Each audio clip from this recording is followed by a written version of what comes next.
Hi friends, welcome back to my channel சமையல் செய்.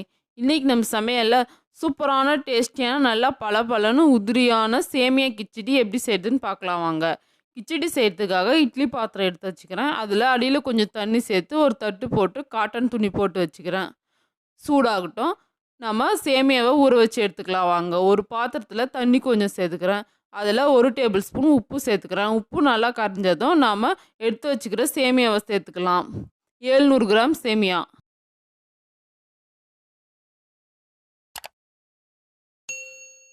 எல்லா சேமியாவும் தண்ணியில் சேர்த்துக்கலாம்.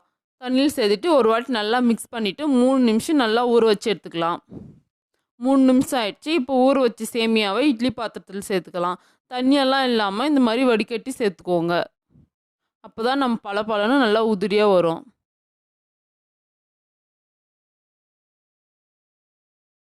நம்ம இந்த மாதிரி சேர்த்தனால சேமியா நல்லா வெந்துட்டு சாஃப்டாக சாப்பிட்றதுக்கும் டேஸ்ட் ஆகிடும். நம்ம எல்லாமே ஒன்றா போட்டு சேர்த்தனால நல்லா ஒட்டிக்கும், சாப்பிட்றதுக்கு நல்லாவே இருக்காது.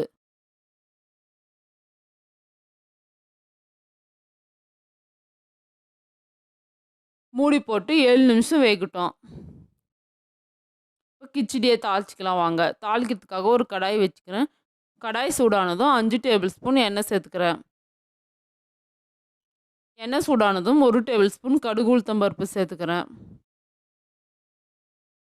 கடுகு பொரிச்சதும் ஒரு பெரிய வெங்காயம் கட் பண்ணி வச்சுக்கிறேன், அதை சேர்த்துக்கிறேன். வெங்காயம் நல்லா வதங்கட்டும், மிக்ஸ் பண்ணிக்கலாம்.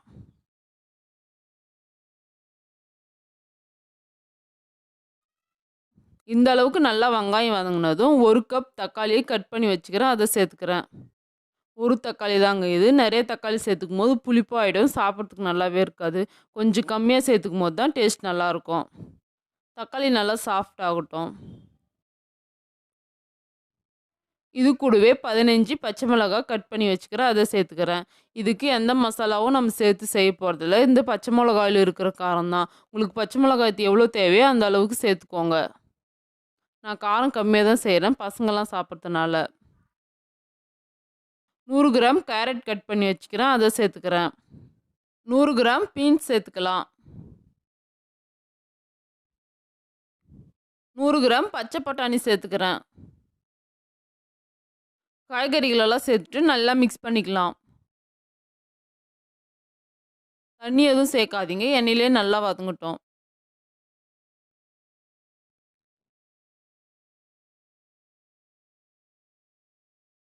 காய்கறிகளுக்கு தேவையான அளவு உப்பு சேர்த்துக்கோங்க.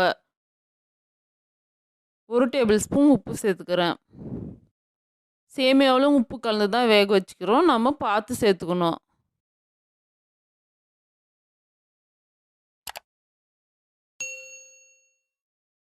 ஃப்ரெஷ்ஷான கருவேப்பிலையில கொஞ்சம் சேர்த்துக்கலாம்.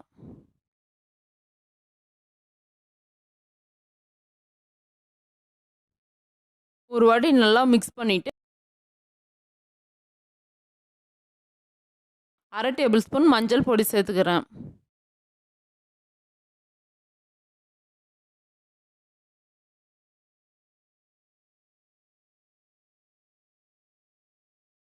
நல்லா மிக்ஸ் பண்ணிக்கலாம். மூடி வச்சு 5 நிமிஷம் வேக வச்சுக்கலாம். கேஸ் கம்மியாக வச்சு வேக வைங்க. 5 நிமிஷம் ஆயிடுச்சு, ஓப்பன் பண்ணி பார்க்கலாம். பாருங்கள், தண்ணி எதுவுமே சேர்த்துக்கல, நம்ம எண்ணெயிலே நல்லா வதங்கிக்குது. காய்கறிகளெல்லாம் காயெல்லாம் நல்லா சாஃப்டாக வெந்துடுச்சு.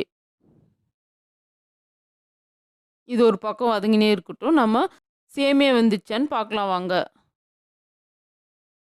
7 நிமிஷம் ஆயிடுச்சு, ஓப்பன் பண்ணி பார்க்கலாம். பாருங்கள், நம்மளோட சேமியா நல்லா வெந்துட்டு நல்லா உதிரி உதிரியாக பளபளன்னு சூப்பராக இருக்குது. நம்ம வேக வச்ச சேமியாவெல்லாம் எடுத்து இந்த நம்ம காய்கறி மசாலாவோடு சேர்த்துக்கலாம். எல்லா சேமியாவும் எடுத்து சேர்த்துக்கோங்க. நம்ம இந்த மாதிரி சேர்த்துனால சேமியா குழஞ்சி போகாமல் பாருங்கள், நல்லா பளபளன்னு உதிரி உதிரியாக நல்லா சாஃப்டாக வெந்துட்டும் இருக்கும். கேஸ் ஆஃப் பண்ணிவிடுங்க. இந்த கடாயோட சூட்லேயே நல்லா வதக்கிக்கோங்க. இந்த காய்கறிகளோட சேமியா ஒன்று சேர மாதிரி நல்லா மிக்ஸ் பண்ணிக்கலாம்.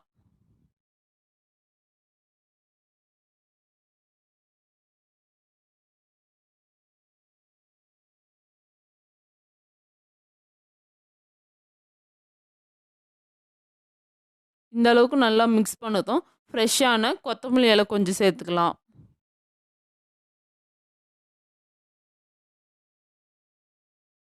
கொத்தமல்லி இலை சேர்த்துட்டு அப்படியே இந்த கடாய் சூட்லேயே நல்லா மூடி வச்சிடலாம். ஒரு 5 நிமிஷம் இப்படியே இருக்கட்டும். ஓப்பன் பண்ணி பார்க்கலாம். சூப்பரான கிச்சடி ரெடி ஆயிடுச்சு பாருங்க. நல்லா பளபளன்னு சாப்பிட்றதுக்கு செம்ம டேஸ்ட்டாக இருந்துச்சு. நீங்களும் வீட்டில் கண்டிப்பாக ட்ரை பண்ணி பாருங்க. எப்படி இருக்குதுன்னு கீழே கமெண்ட் பண்ணுங்க. இந்த வீடியோ உங்களுக்கு பிடிச்சிருந்தா லைக் பண்ணுங்க, ஷேர் பண்ணுங்க, கமெண்ட் பண்ணுங்க, மறக்காம சப்ஸ்கிரைப் பண்ணுங்க, பெல் பட்டனை கிளிக் பண்ணுங்க. அடுத்த வீடியோவில் பார்க்கலாம்.